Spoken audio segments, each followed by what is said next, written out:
Hi guys, Dave here with a new lesson for you, and today we're going to look at the police classic Da-doo-doo-doo-da-da-da-da. Mainly one guitar part, but there are a couple of overdubs that I'll mention as we work our way through the tune. So it actually starts off with the chorus section, so let's get straight into it. So it starts on just a D chord, which goes 1, 2, 3 and 4. Like that. All of this is going to be done with downstrokes. It gives it a bit more kind of a rocky punch. So that's the little pickup bar, and then we're into the main section. And basically it's really 2 bars of A and then 2 bars of E with a D at the end. But typical police fashion, they've embellished the chords somewhat.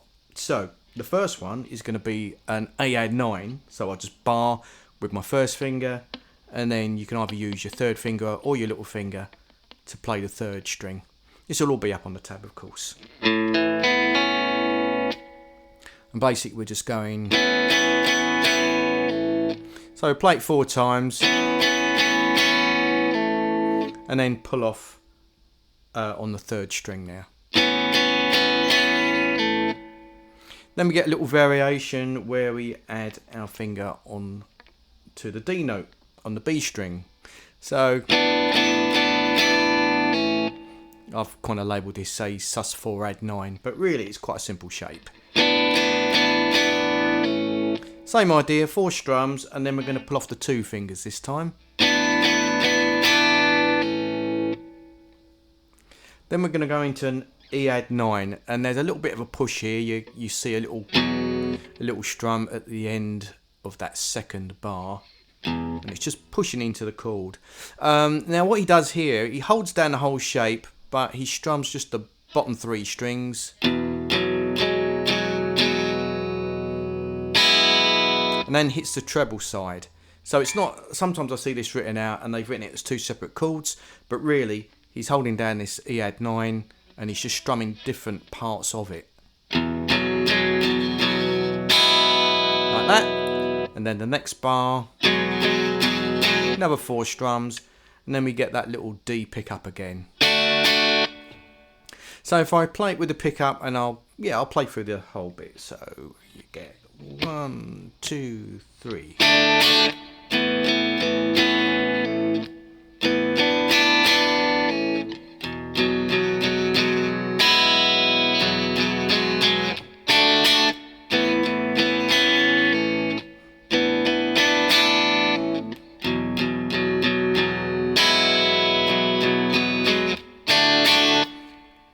Something else that might be worth mentioning, I feel like he has a little bit of dynamics on some of these strumming, where he starts off soft and then builds into it. So instead of it being... It feels like he kind of starts soft and builds up.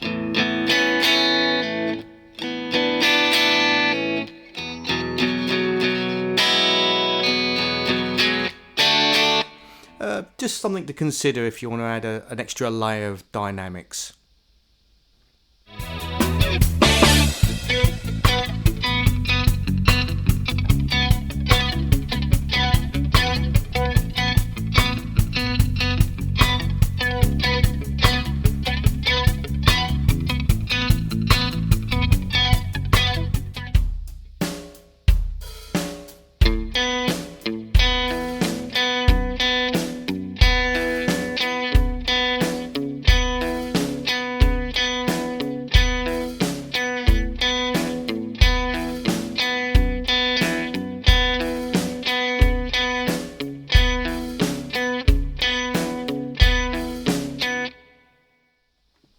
Okay, still guitar 1, and we're going to look at the verse section. You get this little kind of 4-bar sequence, which is like an A, then I suppose normally it would...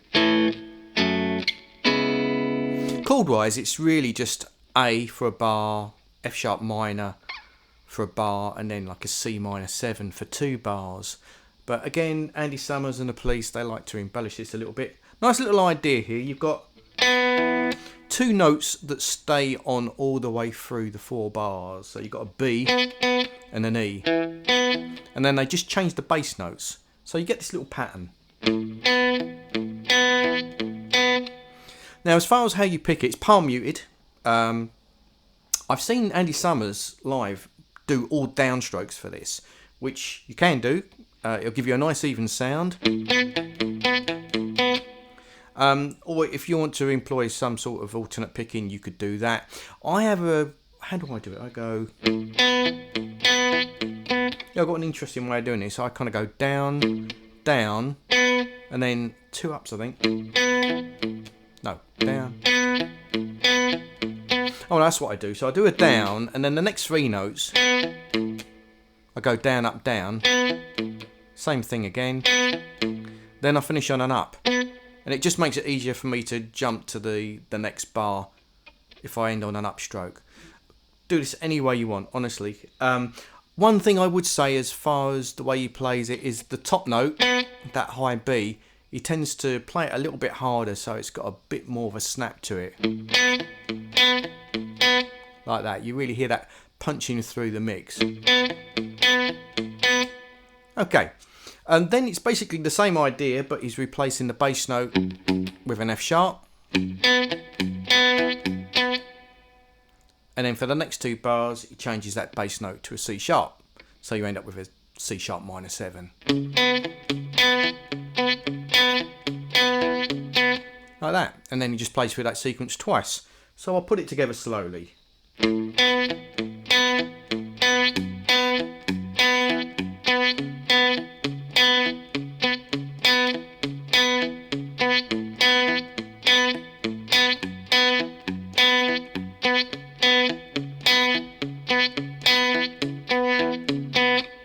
Like that.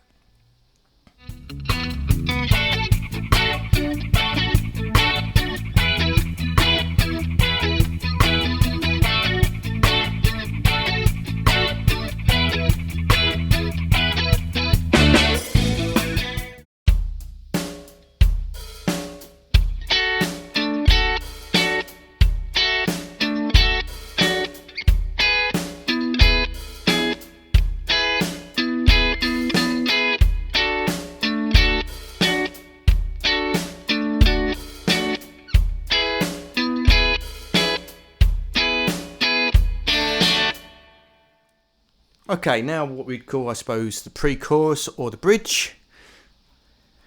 It's basically 2 bars of D, 2 bars of E, but it's interesting the way he's done this. I've actually split this into 3 parts. So the first part is quite syncopated. We're going to do a form of a D chord.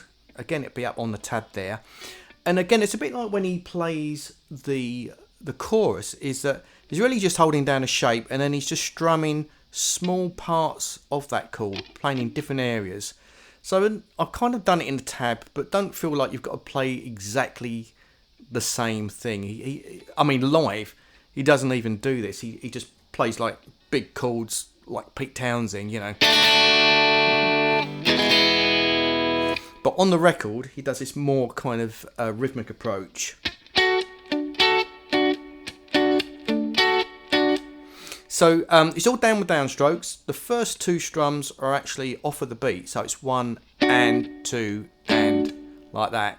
And then the next 2 strums are on the beats.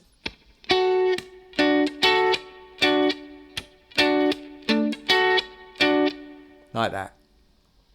Then he just takes that same shape, moves it up to the E position, does the same thing. And then the second time, he doesn't do this every time, but he does the 1 and 2 and then he just plays on the remaining quavers. And again, no, it doesn't have to be super precise with what strings you hit, as long as there's some sort of variation between high and low. So I think of it as like high, low, low, high. That sort of idea. Okay, so I'll put that together slowly. So it's like 1 and 2 and 3.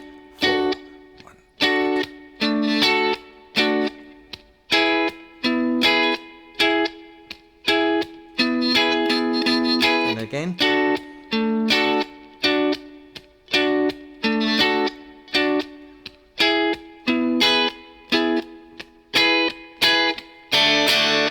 So the second time ending is slightly different. It just does 2 on the 1 and 2 end. So it's like 1 and 2 and then you get that D push that we had right at the start. And that's the guitar 1 part for the pre-chorus slash bridge, whatever you want to call it.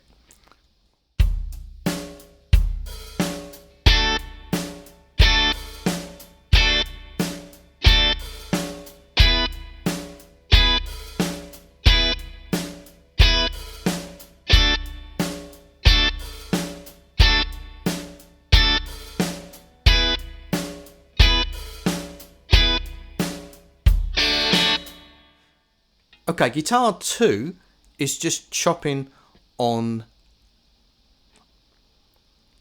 So the pre-chorus guitar 2 part is just chopping on beats 1 and 3. And we're just going to use a D chord. So you're just going to go 1, rest. And now when I put in a rest like this, there's 2 things I can do. I can relax the chord to cut it off. But what I also like to do is to palm it off as well with my right hand, so it's nice and cut off. So it's like 1, 2, 3, 4. 1, 2, 3, 4. And then we just take that chord, move it up to an E, and do the same thing. 1, 2, 3, 4. 1, 2, 3, 4. Like that. Incidentally, when I first tried to work this out, I thought guitar 1 and 2 were actually one of the same part. They're very similar, but on further listening, you could tell there was a difference in level. So yeah, this is the way I feel it's being done. So it's an overdub. Right, so it goes through that whole thing twice, and then again, the second time's got that little different ending. You're just going to chop on 1, and then do the D push that we had at the start.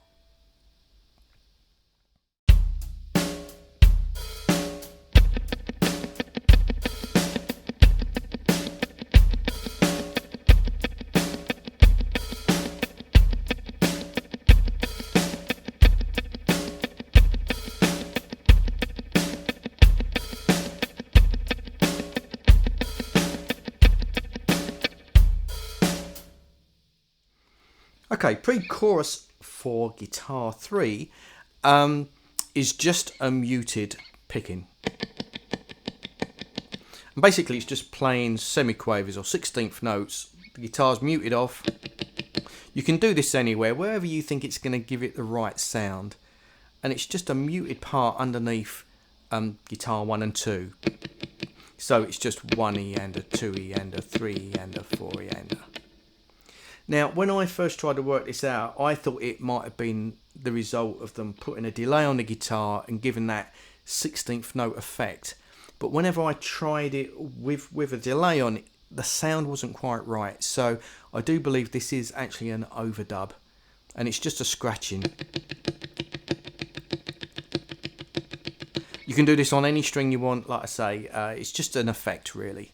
I think he does something similar on a song called King of Pain. Something else I might check out in the future. But that's the overdub, the third overdub for the bridge or pre-chorus.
Okay, now we're going to look at the middle section. It's kind of like an instrumental part.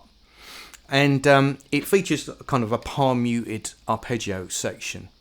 On the record, he uses a slapback delay, and he's got it set to 16th note, so every note sounds like it's being picked twice, but in fact he's only picking it once, and the delay is giving you the second note. I'm going to demonstrate it without the delay to begin with, and then I'll show you the effect afterwards. I think it'll just be a lot clearer. So again, the shapes are all up there, so most of the time he's just holding down a shape. This one's over like a B bass, so it's like a... and it's just just palm muting the whole thing. You might find that the note on the first string doesn't quite get a palm mute. It rings out a little bit more, and that's just because of the positioning of his hand. He's not quite muted off the first string. So you get that sort of effect pretty much on all of these. So that happens over the beat one, so bar one I should say. It's all over a B in the bass. So it's like a, I suppose you could say it's like an add 11 or add 4, whatever you want to call that. The next one's over a G bass, so the first 4 notes sound like it's a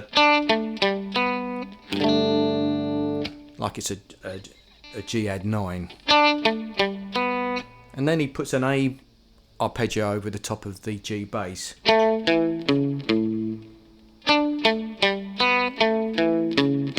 Again, it's all up there in the tab, and then it's over, I think it's over a B, an A bass. Yeah, so it basically, so there's a little bit of movement on this one. Basically bars across, but at one point he has to add his finger on the 3rd string. But basically it ends up being an A add 9, just because of what's happening in the bass.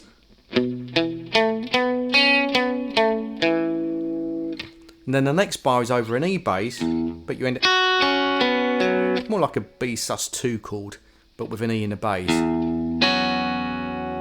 Really nice spacious sound in these. So again, just palms it off, and again the first note tends to ring out a little bit more,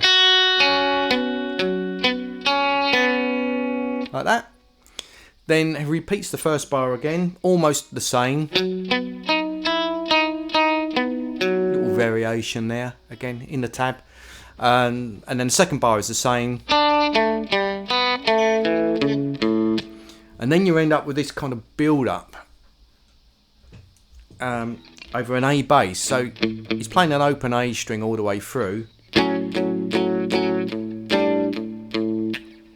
So the first one looks, it's like an F sharp power chord. And again, palm mute it off.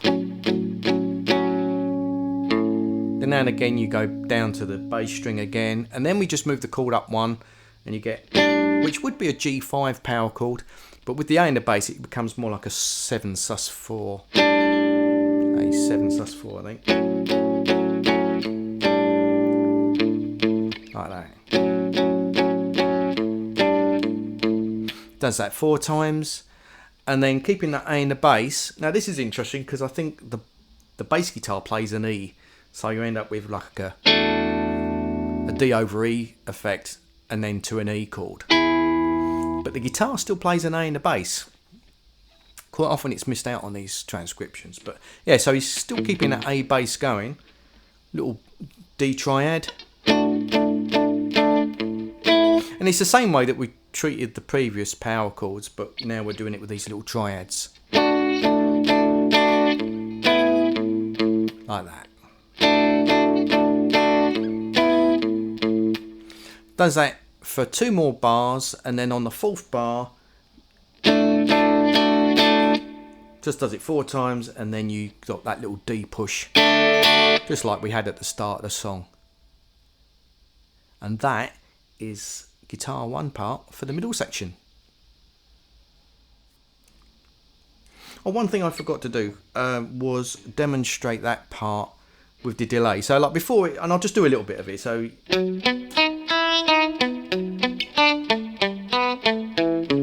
that's without the delay on, but if I put the delay on, you'll get that little double.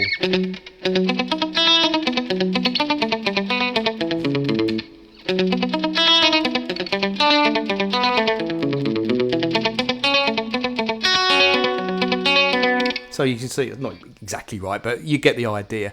So it takes out a lot of the work of the picking hand, because you're only having to play half as much as you would if you didn't have the delay on. So yeah, there you go. That's what it's like with the delay on that part.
Okay, guitar 2, there is another guitar overdub on this part, and he plays on beat 3, and again, so it goes 1, 2, and then you hit the chord on beat 3, and it's going to be the same for each one. So the first one is like a B triad, 1, 2, 3, hold it for 2 beats, and then we get 2 beat rest, and we get a G major 7 for beat 2, bar 2, so 1, 2, 3, 4.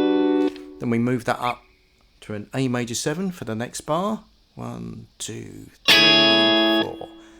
And then for the 4th bar, I'm just barring across the 4th fret. Because of the E is in the bass, you end up with an E major 9 sound.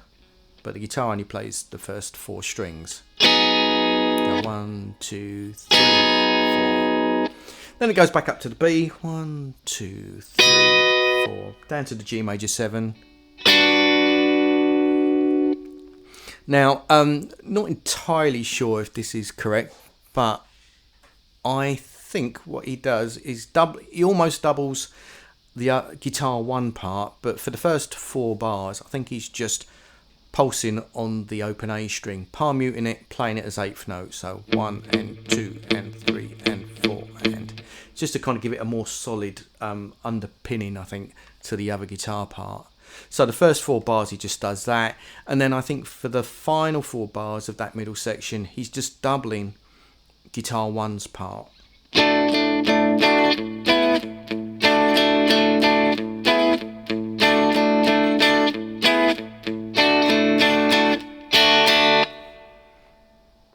There you go. So I think that's all the parts.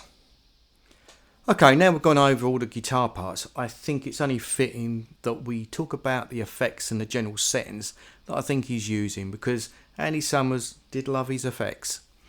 So guitar-wise, he's probably using his Telecaster, and he's got a really nice out-of-phase switch that gives him a certain really kind of nice spanky sound. Saying that, a lot of the time I've seen him use a Strat when he's played this live, and listening to the sound and trying to see what it's set on, I think he's using the middle pickup on a Strat when he plays this live. It certainly gives you a close sound to the original. So certainly that's the way I feel that he's getting the sound live. Now, guitar sound-wise, effects, pretty sure he's using a compressor. He tended to use one an awful lot, which kind of evens out the sound a great deal. It's really nice. Undoubtedly, he's using a chorus or a flanger. Now, I've just got one chorus on it at the moment. which I think is pretty close. If you've got multi-effects, and I'm using a Helix for this, if you really want to make it sound jangly, line 2 choruses up together. So, and now I think it really gets close to his sound. I know he quite liked flanges as well, so he might have had a chorus and a flanger on together. That's with 2 choruses. I do have a flanger on here, but it's more of a whoosh.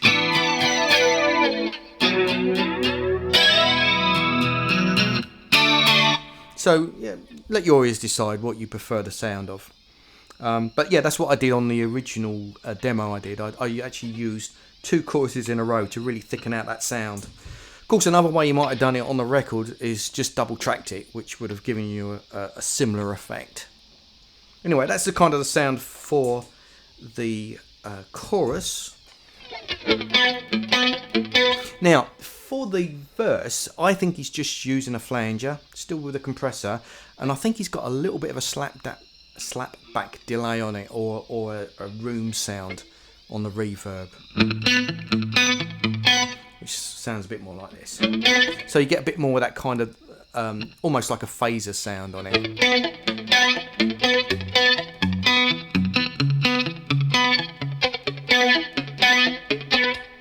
So that's the sort of sound I think he's got going on for the verse section. Flanger, slapback delay, compressor always on for all the parts.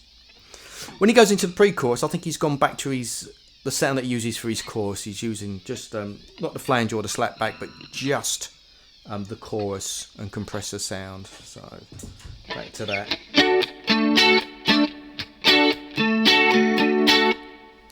That's it.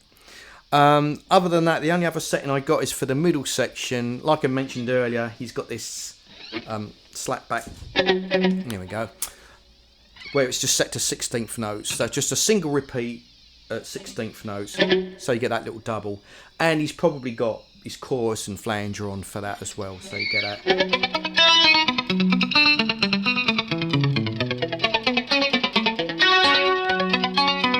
So you get that effect all the way through that middle section. And I think probably once he's come out of that palm muted arpeggio section and he goes back into the kind of, I would imagine he's taken off that slapback delay by then. You could leave it on and it would give you this kind of 16th note kind of effect underneath it. If I'll just play that for a second.